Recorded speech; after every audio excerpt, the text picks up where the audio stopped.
नमस्कार, मैं दीपक शर्मा और मेरे YouTube मंच पर आपका स्वागत। दोस्तों, सरकार की जो ताकत होती है, सिस्टम की जो ताकत होती है, वो बड़े बड़ों को झुका देती है। और ऐसा लगता है कि आजकल बंगाल की जो शेरनी है, मुख्यमंत्री ममता बनर्जी भी ऐसी ही ताकत के आगे कहीं ना कहीं झुक रही है। अब ये खबर आपको चौंका सकती है, लेकिन खबर तो खबर है। अब बंगाल में बैठे कुछ जानकारों का कहना है कि ममता दीदी आजकल जो कुछ बोल रही हैं, उसकी जो स्क्रिप्ट है, उसके जो शब्द हैं, वो कलकत्ता में नहीं, वो कोई दिल्ली में बैठकर लिख रहा है। यानी स्क्रिप्ट दिल्ली से लिखी जा रही है और बोला कलकत्ते में जा रहा है। अब ऐसा शक किया जा रहा है कि ये जो स्क्रिप्ट लिखी जा रही दिल्ली में, वो ये साहब लिख रहे हैं, अमित शाह, मोदी जी के चुनावी रणनीतिकार। अब अमित शाह चाहते हैं कि बंगाल में चुनाव सब अलग अलग लड़ें। इंडिया अलायंस 1 वर्सेस 1 के फार्मूले पर चुनाव न लड़े, अलग अलग लड़ें। और ममता बनर्जी ने आज जब कहा कि वो अकेले चुनाव लड़ेंगी, कांग्रेस अलग लड़े, लेफ्ट अलग लड़े, बीजेपी अलग लड़े, मैं अलग लड़ूंगी। ममता बनर्जी ने आज ऐलान किया कि टीएमसी बंगाल में अलग चुनाव लड़ेगी।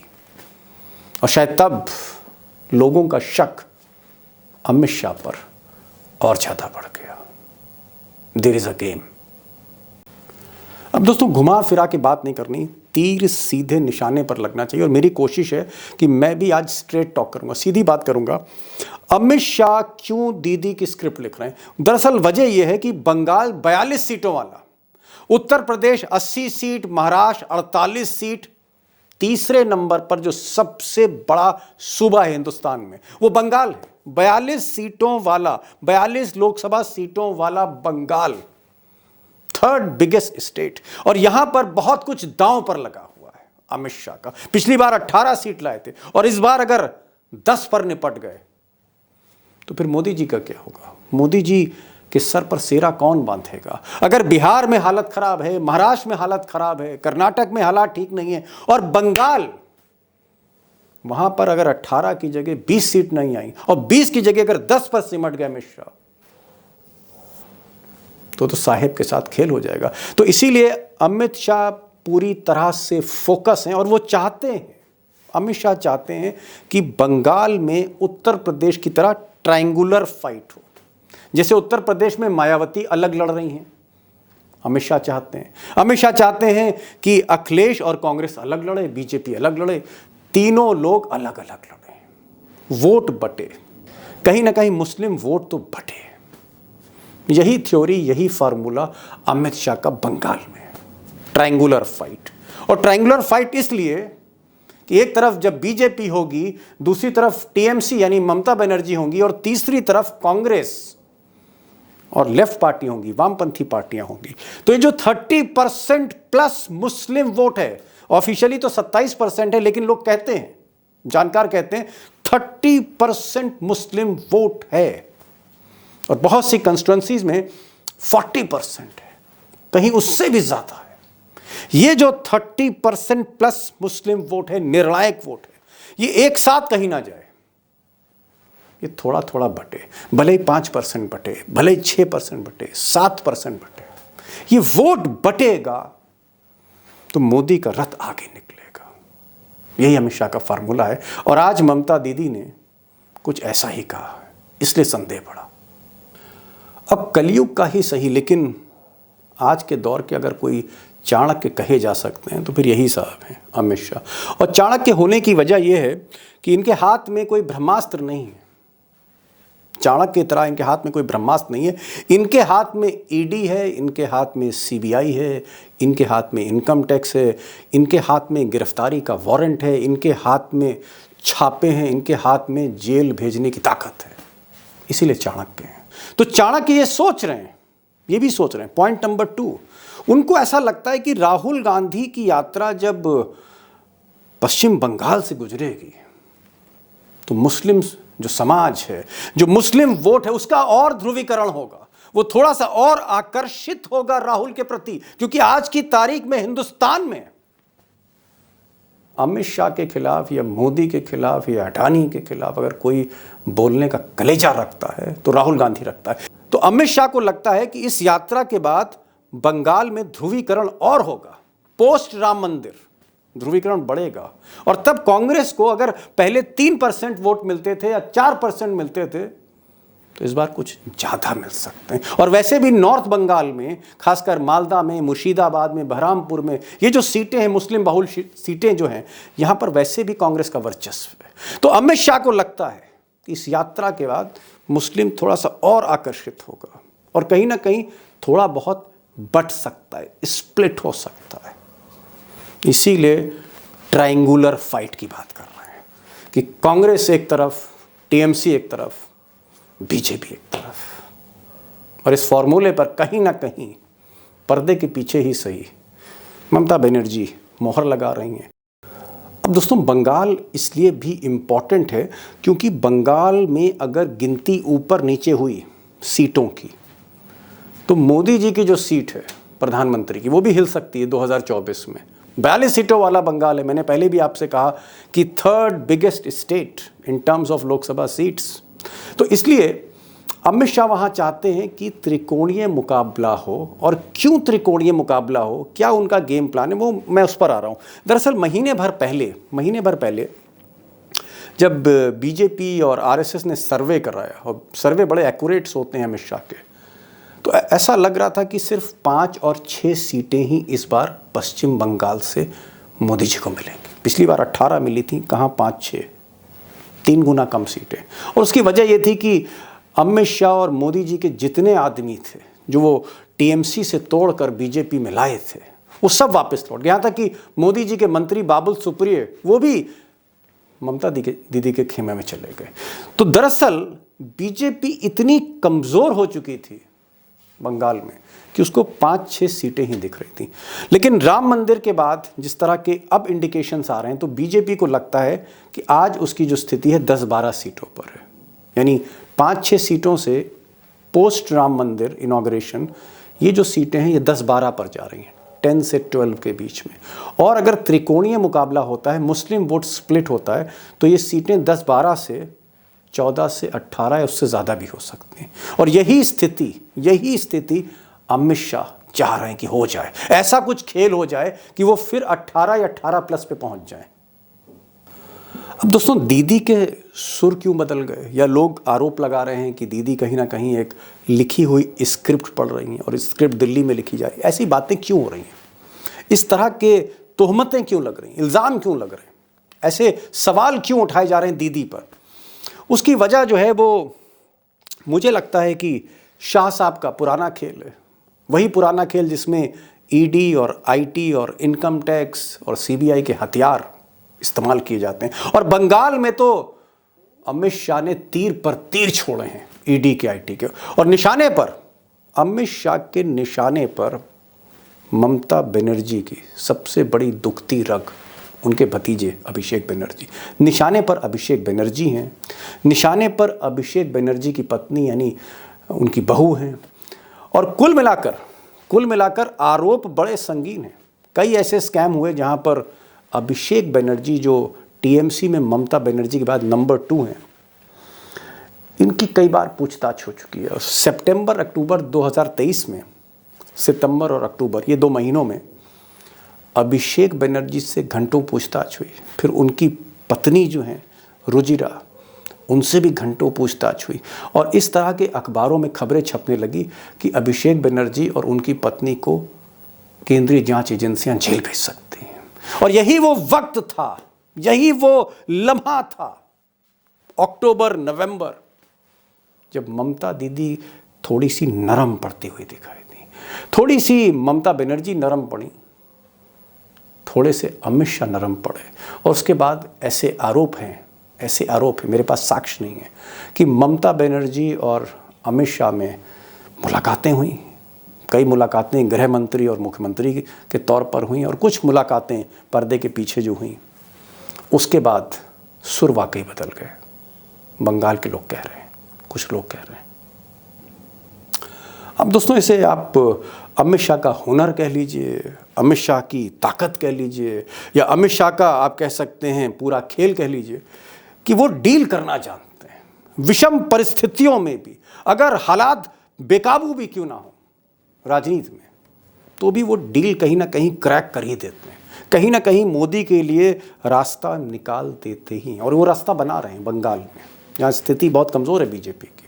लेकिन एक शख्स और है जो अमित शाह के रास्तों पर कहीं ना कहीं बैरियर खड़ा कर देता है, और वो शख्स है ये राहुल गांधी। राहुल गांधी की यात्रा निकल रही है, और लोग जो राहुल गांधी के करीबी, उनका कहना है कि जिस तरह से भीड़ टूट रही है असम में, उससे दुगनी भीड़ बंगाल में टूटेगी। और ये जब भीड़ टूटेगी राहुल गांधी पर, आगे पीछे दाएं बाएं, जब समंदर चलेगा भीड़ का राहुल गांधी के साथ, उसके बाद राहुल गांधी फिर से दीदी से बात करेंगे, सीटों की बात करेंगे, और कहीं ना कहीं बात बनेगी, ऐसा लोग कह रहे हैं।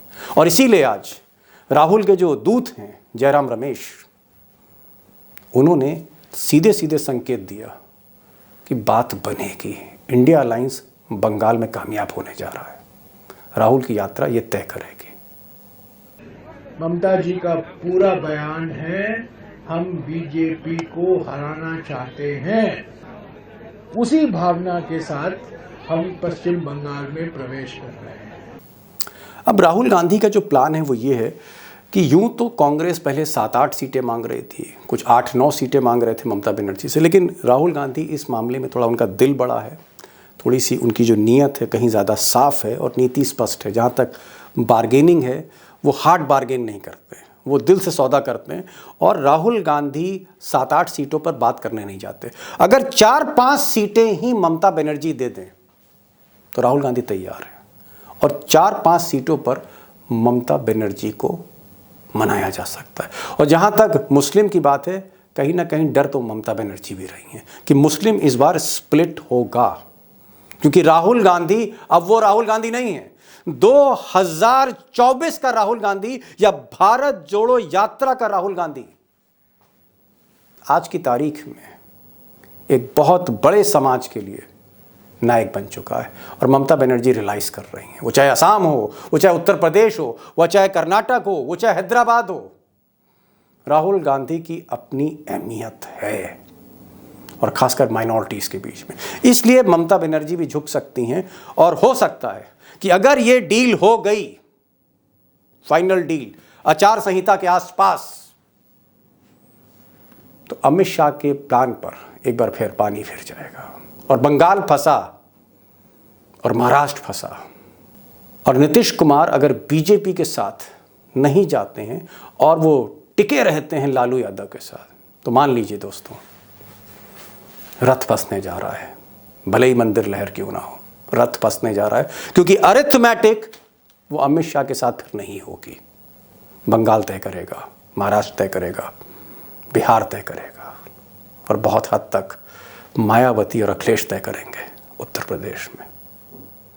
अब दोस्तों, ममता बनर्जी के तेवर वाकई नरम पड़ गए हैं। ममता बनर्जी कहीं ना कहीं सत्ता के आगे थोड़ी सी झुकी हुई दिख रही हैं, या वो अभी भी अनकम्प्रोमाइजिंग है, और कहीं ना कहीं सीटों को लेकर उनके तेवर तल्ख हुए हैं। कुछ नाराजगी है बंगाल के लोकल कांग्रेस के लीडर्स के साथ, और राहुल गांधी बात बना सकते हैं। कोई उम्मीद है अभी भी? क्या उम्मीद है?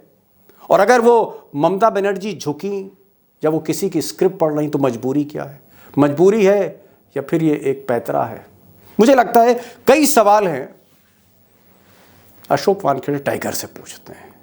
टाइगर, पहला सवाल ये कि जिस तरह से ममता बनर्जी ने आज वहां बात की है कैमरे पर, कांग्रेस को भी एक तरह से ये उम्मीद नहीं थी कि ममता बनर्जी एक सिरे से बंगाल में गठबंधन को खारिज कर देंगे। कुछ लोग कह रहे हैं कि जबान ममता बनर्जी की थी, जबान दीदी की थी, लेकिन स्क्रिप्ट अमित शाह की थी। स्क्रिप्ट अमित शाह हो सकता है दीपक जी, इसको मैं नकारता नहीं। वर्तमान राजनीति इतनी अनसर्टन हो गई है कि स्क्रिप्ट वहां से आ गया और ये बोल दिया, और वो स्क्रिप्ट पे फिर आगे जाके यू टर्न हो, तो कोई आश्चर्य नहीं। नहीं, मैं आपको बताता हूं कि ये गठ मैं कहना चाह रहा था, आपकी बात एकदम सही है। लेकिन जो हमारे दोस्त हैं वो कहेंगे भाई स्क्रिप्ट अमित शाह की क्यों? क्योंकि एक तरफ स्क्रिप्ट है और स्क्रिप्ट के पीछे ईडी की चार्जशीट है। अमित नहीं शाह के पास भाई, 2 स्क्रिप्ट हैं, टाइगर 2 स्क्रिप्ट हैं। अब एक ईडी की स्क्रिप्ट अमित भी है नहीं नहीं, और एक ऐसा बोर्ड की स्क्रिप्ट है। ऐसा है, जब ईडी का नोटिस जाता है तो उसका रिप्लाई क्या होना चाहिए, ये कागज भी जाता है। जी, ईडी का नोटिस जाता है और साथ में एक रिप्लाई जाता है कि ईडी के नोटिस को आप इस शक्ल में भी रिप्लाई दे सकते हैं। जी। वो रिप्लाई अनिल देशमुख ने फाड़ के फेंक दिया तो अनिल देशमुख जेल चले गए। अजित पवार ने वो वाह रिप्लाई मालिक पढ़ा जेल चले गए। तो वो वहां पे अजित पवार ने रिप्लाई पढ़ा, उप मुख्यमंत्री हो गए।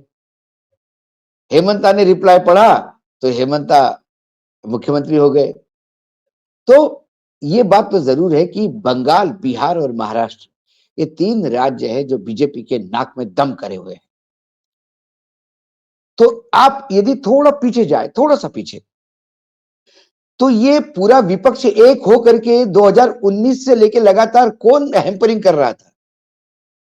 सबसे पहले ध्वजवाहक कौन थी आगे? पीटी उषा राजनीति की, ममता दीदी थी। मुझे याद है कि ममता दीदी शरद पवार के यहां सबको लेके बैठी कि एक फ्रंट बनाना जरूरत है, इससे लड़ना है, बीजेपी से बहुत परेशान हूं मैं। तब उन्होंने कहा कि अजीत, तब शरद पवार जी ने कहा था 5 साल पहले कि ये फ्रंट वन छोड़ो, हर पार्टी अपने राज्य में अपने आप को मजबूत करो, ताकि अपने राज्य से बीजेपी को बाहर करोगे तो केंद्र में तो ऑटोमेटिक फ्रंट बन जाएगा।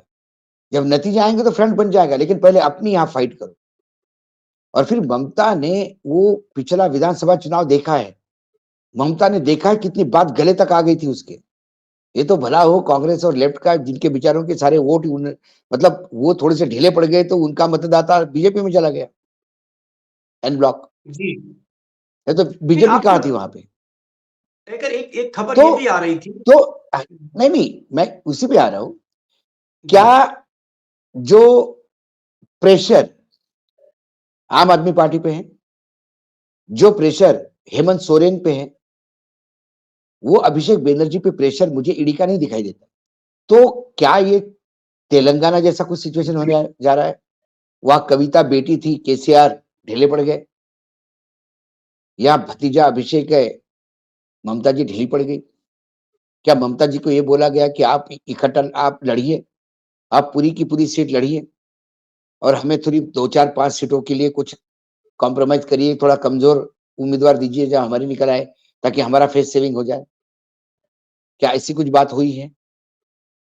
और ममता को एनडीए गठबंधन नया नहीं है, ममता एनडीए गठबंधन की हिस्सा रह चुकी है। भाजपा कोई परहेज नहीं है लालू जैसा, कि जिसने जीवन में कभी भाजपा को चिमटे से भी नहीं छुआ। ऐसी स्थिति नहीं है, ममता जी वहां जी, जाग चुकी है पहले भी। जी, तो कुल मिला के ये जो पोजिशनिंग है, और आज मैं सुन रहा था कि उनकी जो नाराजगी थी, नाराजगी अधीर रंजन चौधरी के डायलॉग से है। नाराजगी है कि भाई हमारी बात नहीं होती, नाराजगी है कि आपने राहुल गांधी की यात्रा के डिटेल्स हमको नहीं दिए। कांग्रेस वालों की नाराजगी है कि राहुल गांधी की यात्रा के जो पोस्टर लगे थे बंगाल में वो फाड़ दिए गए, उनकी नाराजगी वो है। तो अभी भी ममता लगातार ये कह रही है हम अपने बलबूते पे लड़ेंगे, लेकिन हम इंडिया गठबंधन का हिस्सा है मजबूत। जी। एक टाइगर एक बात और भी आ रही थी, एक बात ये आ रही थी और मुझे किसी बड़े एक सीनियर लीडर ने बताया कि अमित शाह ये चाहते हैं कि पिछली बार की तरह उनको फिर से 18-19 सीटें बंगाल में मिल जाएं, लेकिन इस बार स्थिति खराब है क्योंकि अमित शाह के कई नेता, यहां तक कि मंत्री, मोदी जी के बड़े खास मंत्री बाबुल सुप्रियो वापिस ममता के खेमे में चले गए, छोड़कर चले गए बीजेपी और ममता की दीदी के साथ हो गए। तो बीजेपी में जिस तरह से भगदड़ मची और ज्यादातर नेता वापस ममता के पास चले गए, अमित शाह को लगता है कि इस बार 18-19 सीटें उनको मिलने वाली नहीं है और हो सकता है बीजेपी 10 तक सिमट जाए। तो वो चाहते हैं कि 6-7 सीटों पे थोड़ा ममता एडजस्ट कर लें, थोड़ा सा कुछ स्पेस देते। उनका प्रॉब्लम यह है कि बीजेपी 2 सीटों पे थी बंगाल में, वो जी। वापस 2 सीटों पे जा रही है। जो लोग चले गए थे छोड़ के ममता जी को, वो ममता जी के पास वापस आ गए।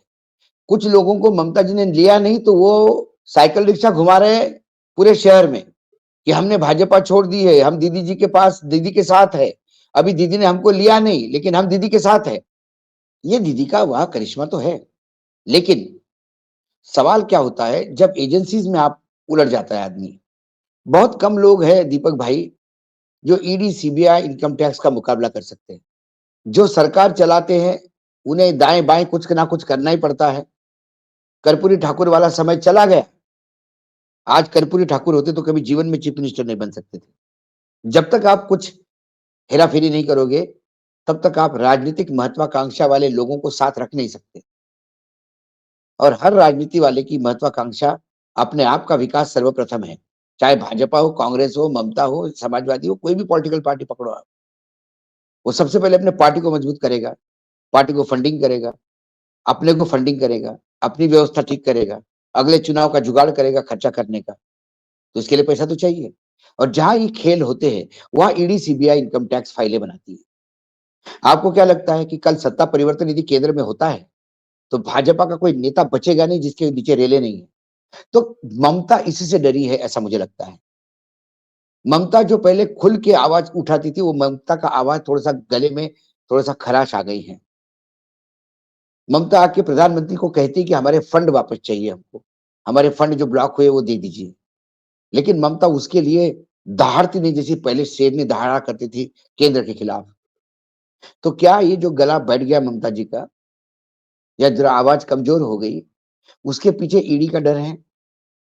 क्या एक अंडरस्टैंडिंग है कि आपकी 18 सीटों की तो गारंटी मैं नहीं ले सकती, 3-4 सीटें मैं आपके लिए थोड़े कमजोर उम्मीदवार खड़े करके जितवा देती हूँ, आप देख लीजिए, वैसा कर लीजिएगा। आपको इंडिपेंडेंट ही 42 सीटें लड़नी होगी।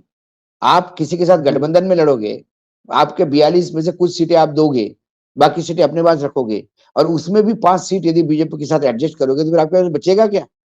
जी टाइगर, यहाँ एक एक सवाल है मेरा, और सवाल ये है कि आपको लगता है कि आज की तारीख में जब चुनाव मुश्किल से 1-1.5 महीना दूर रह गए, और मुझे तो लगता है कि 26 जनवरी के बाद मोदी कभी भी सोच सकते हैं, क्योंकि राम मंदिर की जो लहर है इसको थोड़ा बहुत कैश करना है, वोट में कन्वर्ट करना है, तो जितनी जल्दी हो हो गए सके उतना उतना अच्छा है। हो। आपको बिल्कुल, लगता बिल्कुल। है कि ममता बनर्जी को कहीं ना कहीं चाबी जो है और उमेठी जाएगी? एक तरह का ब्लैकमेलिंग है उनके भतीजे को लेकर, और ये जो ब्लैकमेलिंग का खेल है, जैसे तेलंगाना में जो मुख्यमंत्री हैं केसीआर थे, उनकी बेटी से जिस तरह से ईडी का खेल चला, या आज की तारीख में शरद पवार पर एक दबाव है कि उनके जो ग्रैंड सन है रोहित पवार, उनके यहाँ छापे आपे पड़े हैं उनकी कंपनियों में। तो क्या अभी ईडी का इस्तेमाल और होगा? अभी इनकम टैक्स के छापे और पड़ेंगे? क्या अभी आखिरी दांव खेलना बाकी है अमित शाह का? चुनाव जब तक घोषित नहीं होते, चुनाव घोषित 4 बजे होंगे तो 3 बजे तक आप समझ सकते हो कि ईडी के नोटिस जाएंगे और ईडी के छापे पड़ेंगे, क्योंकि इनके पास जी और कोई शस्त्र अस्त्र नहीं है। इसलिए ये प्रकोप लगातार जारी है, जी लगातार प्रेशर बिल्टअप हो रहा है। एक तरफ झारखंड में, उधर लालू का परिवार घेरा जा रहा है, नोटिस पे नोटिस जा रहे हैं स्टालिन के लोगों को। ये लगातार दबाव बना रखेंगे आखिरी तक।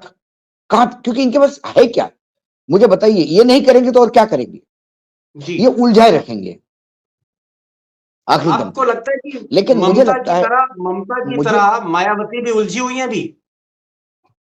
एग्जैक्टली मायावती की उलझन तो हमने देख ही ली ना।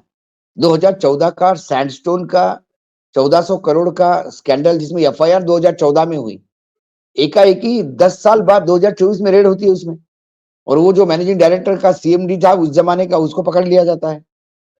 उसके बाद आपने कुछ सुना उस केस के बारे में, उस छापे के बारे में कुछ सुना? बस एक जगुआर और एक बड़ी गाड़ी और कुछ कैश, इसकी बात सुनी थी हमने। उसके बाद एक खबर आपको नहीं है, टाइगर लगता है कि एजेंसी जो की तरफ से बंगाल कोई में लीक हो रहा नहीं है, है। जो बंगाल में हो रहा है, या थोड़ा बहुत उत्तर प्रदेश में हम देख रहे हैं कि राम गोपाल जो चाचा हैं अखिलेश यादव के दूसरे चाचा राम गोपाल यादव, उनके भी कहीं ना कहीं जांचें हैं सीबीआई में उनके परिवार से जुड़ी। बेटा बेटा उनका महाराष्ट्र अटका में हुआ है। जी, महाराष्ट्र में मैं देख रहा हूं कि वहां पर भी इनकम टैक्स और सीबीआई और ईडी जो है काफी एक्टिव है। ईडी। क्या अभी एक राउंड और घेराबंदी होगी आदित्य ठाकरे की या रोहित एक पवार राउंड की? नहीं, कई राउंड होंगे। लेकिन मैं एक बात और बता दूं दीपक भाई, जिस दिन आचार संहिता लग जाएगी उस दिन कई जगह आपको विपरीत खबरें भी मिलेंगी, फिर एडजस्टमेंट्स भी हो जाएंगे, फिर लोग साथ आना भी शुरू कर देंगे। क्योंकि आचार संहिता के बाद एक कॉन्फिडेंस है कि मैं समझ गया टाइगर, आप ये कह रहे हैं अब कि एजेंसी। आचार हाँ, संहिता, आपका ये कहना है कि इलेक्शन के अनाउंस होने का इंतजार है और इसीलिए अभी नूरा कुश्ती हो रही है, एक मिली भगत, एक प्रैक्टिस मैच नूरा चल रहा कुश्ती। है, कभी अधीर रंजन में, कभी ममता में, तो कभी अखिलेश यादव में, तो कभी अजय राय में। ये एक फ्रेंडली मैच है। असली जो बिसात इंडिया अलायंस की बिछेगी वो चुनाव डिक्लेयर होने के बाद होगा, यानी लास्ट मोमेंट में हमको कुछ सरप्राइज देखने को मिलेगा। आप ये कहना चाह रहे हैं? बहुत बहुत बहुत ज्यादा सरप्राइजेस देखने को मिलेंगे, एक नहीं कई सरप्राइजेस देखने को मिलेंगे। जी, यूपी में भी, महाराष्ट्र क्योंकि में भी, देखिए, बंगाल में भी, बिहार में भी। बिल्कुल बिल्कुल बिल्कुल, उसमें सवाल ये कारण है कि तू डाल डाल मैं पात पात। यदि आप लगातार नए नए फितुर ला रहे हैं, नए नए खेल चाली चल रही है, तो इंडिया गठबंधन भी खाली नहीं बैठा है, वो भी साथ में बैठा है। जी, इसीलिए कंफ्यूजन की स्थिति नहीं है। उन्हें बार बार कहती है कि मैं इंडिया गठबंधन में हूं, बंगाल में अकेली लड़ रही हूं। केरल में बड़ा क्लियर है, लेफ्ट और कांग्रेस आमने सामने लड़ेगा, उसमें कोई डाउट ही नहीं है। वहां सीट शेयरिंग है नहीं, लेकिन दोनों इंडिया गठबंधन की हिस्सा है। टाइगर इसमें एक चीज और, क्या क्या ऐसा भी हो सकता है कि ममता बनर्जी को लग रहा हो, जैसे पिछली बार 2021 में जब पश्चिम बंगाल में चुनाव हुआ था और ममता बनर्जी बहुत कंफर्टेबल मार्जिन से जीती थी, तब त्रिकोणीय मुकाबला था, एक तरफ बीजेपी थी, एक तरफ ममता बनर्जी थी और एक तरफ लेफ्ट और कांग्रेस थी। तो उनको लगता है ममता बनर्जी को कि जब नहीं, ट्रायंगुलर मुकाबला होता है तो जो वोट ममता बनर्जी का एंटी इनकम्बेंसी में बीजेपी को शिफ्ट होता है वो कांग्रेस और लेफ्ट में चला जाता है। वाइस वर्सा है। पिछली बार ममता का वोट तो ममता के साथ इंटैक्ट रहा, क्योंकि बंगाली अस्मिता की बात हुई। फिर वह डेवलपमेंट एंटी इनकम्बेंसी पीछे ही रह गई कि बाहर के लोग आके बंगाली अस्मिता पे दीदी ओ दीदी मजाक उड़ा रहे हैं, हमारी दीदी का, बंगाल का मजाक उड़ा रहे हैं। वो काली माता वर्सेस जय श्री राम हो गया था। तो लेकिन कांग्रेस और लेफ्ट ने बहुत डाउन प्ले किया चुनाव, जैसा मायावती ने पिछली विधानसभा में यूपी में किया। उसका क्या हुआ, वो जो लेफ्ट और कांग्रेस की स्पेस थी वो बीजेपी को मिल गई। 73 सीट बीजेपी पास गई। जी, तो वो स्पेस भी संभाल के रखनी होगी। जी, एक चीज आपने आज बड़ी बात कही, आपने कहा कि जिस वक्त ईडी छापा मारती है तब मजबूरी में विपक्ष का नेता अमित शाह की स्क्रिप्ट पढ़ता है। तब अमित शाह की स्क्रिप्ट पढ़ना जरूरी है क्योंकि जमानत उसी स्क्रिप्ट को पढ़ने से मिलेगी। राहत तभी बिल्कुल मिलेगी जब बिल्कुल आप अमित शाह की स्क्रिप्ट पढ़ेंगे। तो हो सकता है ममता बिल्कुल। बनर्जी अभी अभी ममता बनर्जी या मायावती जैसी नेता ये अभी अमित शाह की स्क्रिप्ट पढ़ रहे हैं।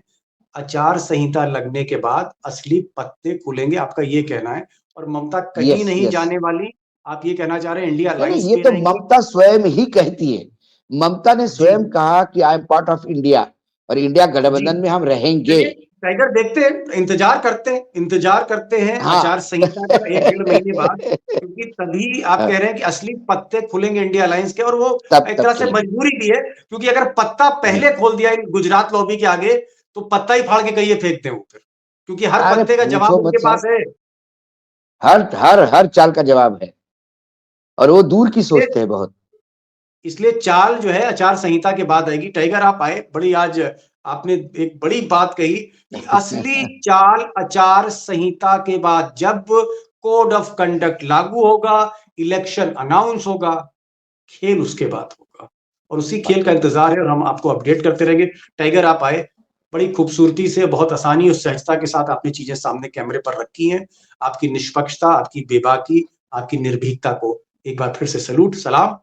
Thank you so much for joining this programme. धन्यवाद।